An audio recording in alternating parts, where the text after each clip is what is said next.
To discuss Transformers the movie, we naturally have to look at both the toy line and the animated series that went alongside it.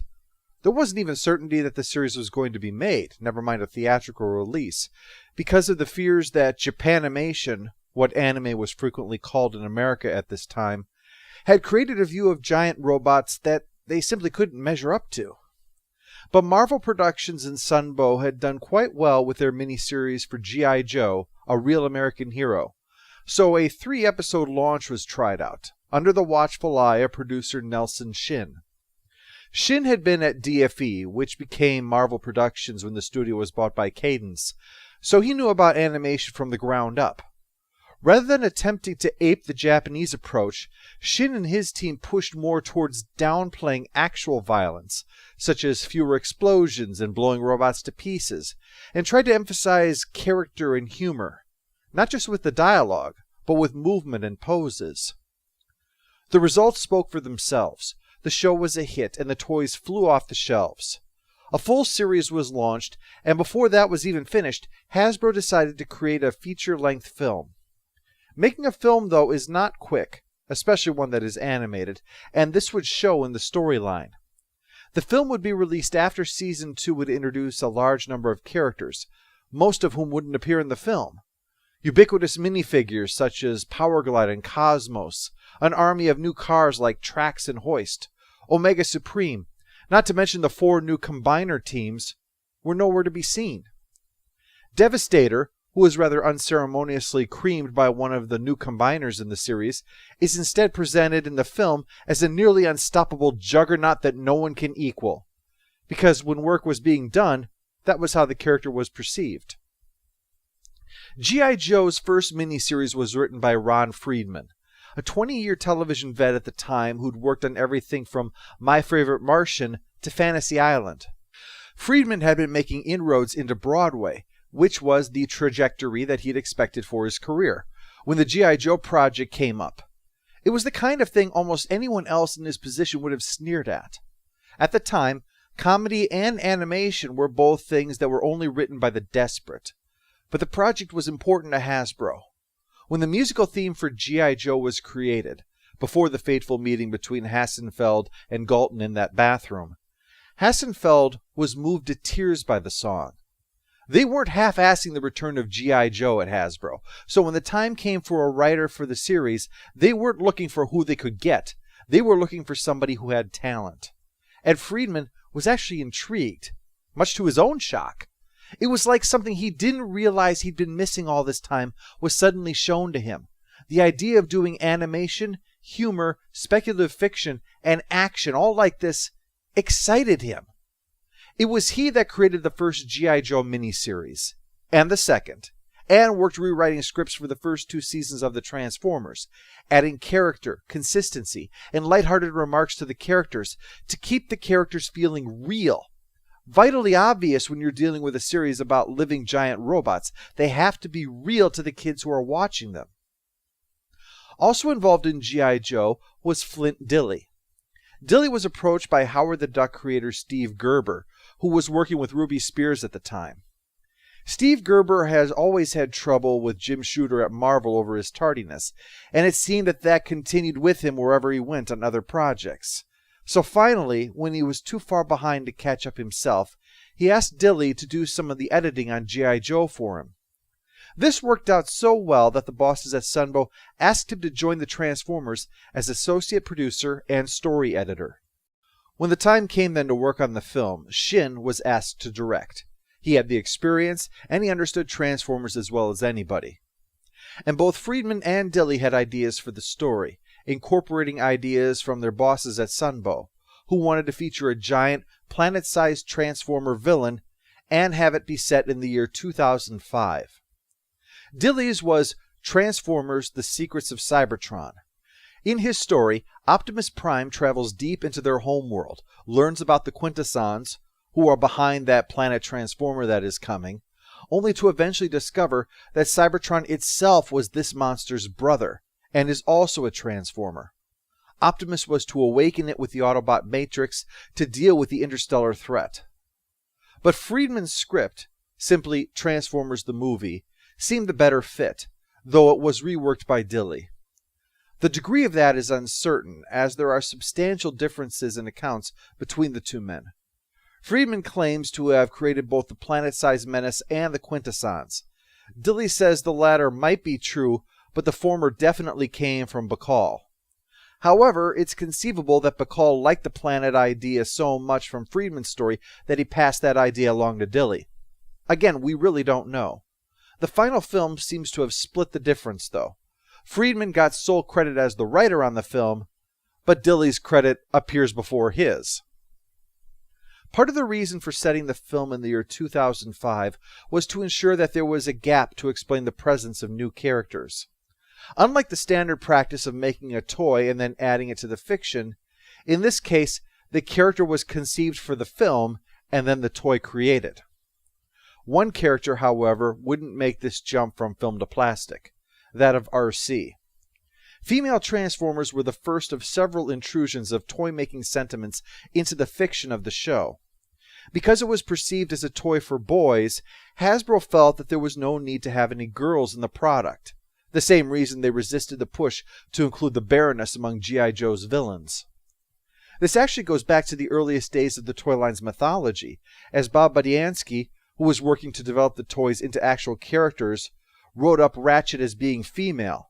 The inspiration for the character, after all, was based on Nurse Ratched from One Flew Over the Cuckoo's Nest. But Hasbro was firm, no girls allowed. But Friedman's script included RC, and he wouldn't budge when there was a demand to remove her, insisting that his own daughter loved what they were doing, and there were plenty of other girls who did too. There was no need to exclude them. So RC was allowed into the film, and it was speculated that, because of this, the search for Alpha Trion and War Dawn would both explicitly show the existence of female Autobots, so that no one will be surprised at her playing such a large role in the film.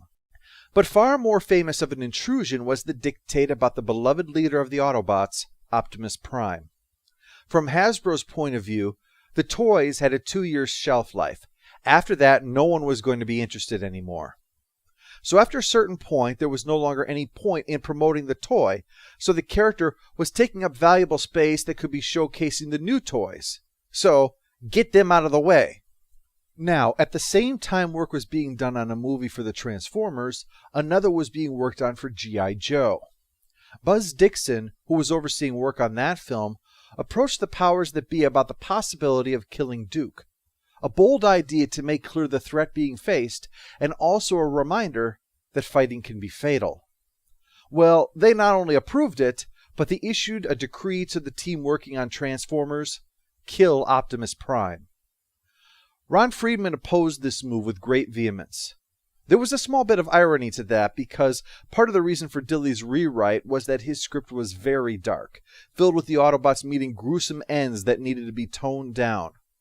But Friedman felt that Optimus Prime's death was a bridge too far, and tried to get the point across to the higher-ups.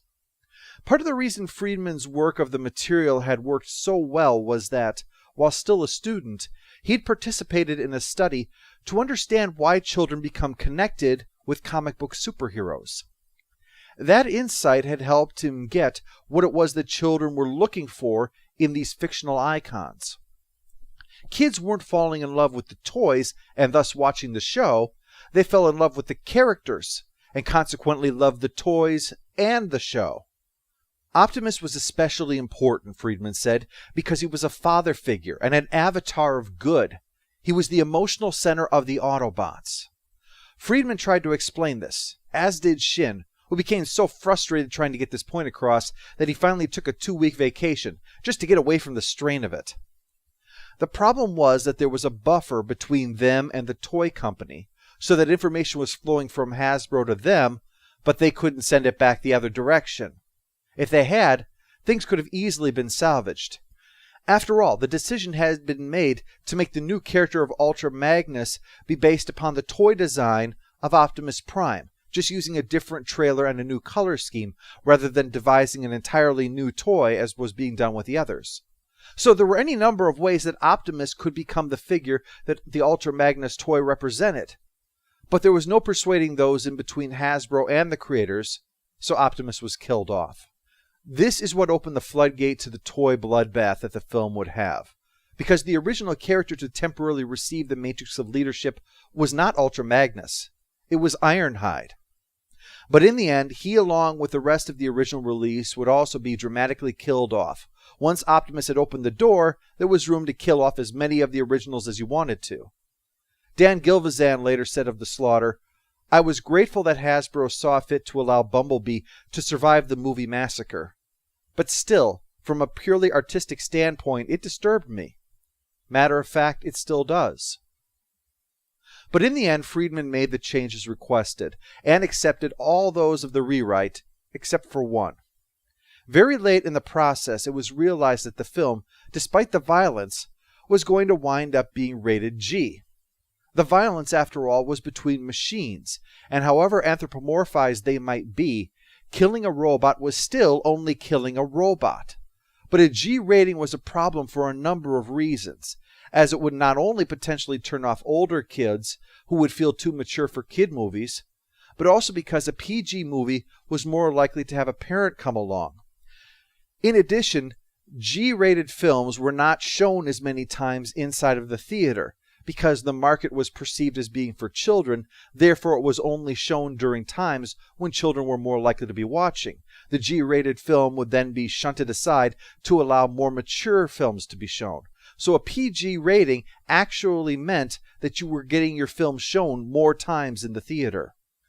This meant that, surprisingly, rather than downplaying the family unfriendly things that give a film a higher rating, the Transformers would need to find a way to deliberately cross a line so that it could be rated PG. There are, of course, three things that generally move in that direction: violence, sex, and language. Violence they already had, so cranking it up more risked only drawing in more ire from parents than they were already likely to get. Sex, despite the presence of a female robot now, was also pretty hard to imagine in a Transformers movie. So that only left one thing: language. And so, much to the surprise of the audience and the annoyance of the creative forces on the film, Ultra Magnus and Spike Witwicky would both offer some profanity in order to ensure that their PG rating came through. There was another, very minor bit of profanity in the most famous song of the film, but it's so minor that they actually managed to slip it into the after-school cartoon at one point and got away with it.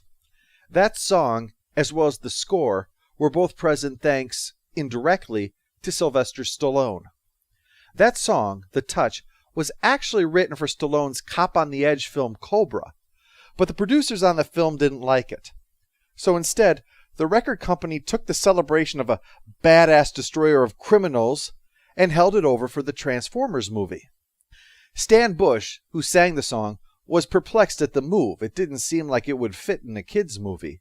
But little did he realize that this would actually see the song become part of geek culture legend, and would one day see himself inducted into the Transformers Hall of Fame. The other connection to Stallone was bringing on Vince DiCola, who was approached to do the score because of the work that he'd done on Rocky IV. It was a very different experience, further complicated because what the producer wanted from DiCola and what Shin wanted to provide the atmosphere were completely at odds. Shin finally relented, but he insisted that the score frequently be turned down to be almost impossible to hear, much to DiCola's disappointment. On the subject of sound, there was also concern about voices. The original cast from the cartoon series were brought on board to continue playing the characters, and a couple new ones were included that would go on to appear in Season 3 of the show, like the fast-talking businessman from the FedEx commercials, John Moshida, who was playing Blur, and the veteran actor Lionel Stander would play the old warhorse Cup. But it was felt that some star power was needed to draw in audiences. Eric Idle of Monty Python played the TV-talking Wreck-Gar in a small role, although because of the alphabetical listing, he was actually given first billing. Robert Stack came to do the role of Ultra Magnus, nervous because despite his long history of acting, he hadn't done voice work like this. Leonard Nimoy would also voice the transformed version of Megatron, the physically upgraded Galvatron. And in the starring role, Judd Nelson, who as part of the so-called Brat Pack was very popular at the time. Like Stack, it was his first voice role, and he was pleased to work with many of the people that he'd actually heard in cartoons, such as Bullwinkle, from his own youth. He was especially thrilled to work with a Hollywood legend, only to learn that the final member of the cast wouldn't be making his appearance alongside them. That was the biggest name of the film, the part of the planet-eating monster, originally in Jester but now rechristened as Unicron, and would be brought to life by the great Orson Welles. Late in his life, Welles had both financial and health problems. In fact, he stayed several years in the mansion of his friend Peter Bogdanovich because he was in such trouble. The problem was that Welles was both expensive and he was difficult to work with, so he was open for a 2-day recording session to voice this planet.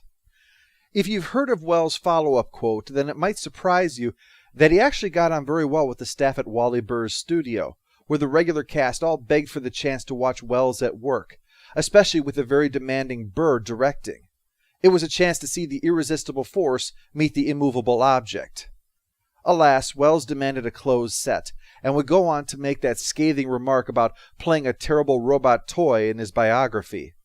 But Bogdanovich said that he was almost certainly just being his usual self. Welles would be very acerbic for the amusement of others, but it wasn't really reflecting his true sentiments. If he knew, he would probably be very pleased that so many people enjoyed his performance in the film. That performance, though, was a problem. Welles was in such bad health by this time that they had to play around with it digitally just to try to get it into some kind of usable format. The result for the release, sadly, was less than stellar. Critics savaged the film as a soulless Star Wars ripoff, cynically trying to shill plastic. The box office receipts were a meager $5.8 million, which creamed their competition, GoBot's Battle of the Rock Lords, which only made $1.3 million, but it was not good news against an estimated $6 million budget. It wasn't helped that the theater was filled with other films that would be considered classics. Ferris Bueller's Day Off, Stand By Me, Top Gun, and James Cameron's Aliens. Between that and the disappointing box office of My Little Pony, $5.9 million, the G.I. Joe movie was instead moved from theatrical release to straight-to-video. What added insult to injury for the Transformers was Friedman's prediction came true. Those who did see the film were very upset over the death of Optimus Prime. And what would compound the problem was that work was already in motion for Season 3 of the cartoon series, and an episode that revolved around the fallen hero was too far along now to stop, which only exacerbated the problem. But time marched on, and the film would see new life on VHS, and eventually go on to be considered a classic by fans of the franchise. So, let's see the end result of all this effort with The Transformers, the movie.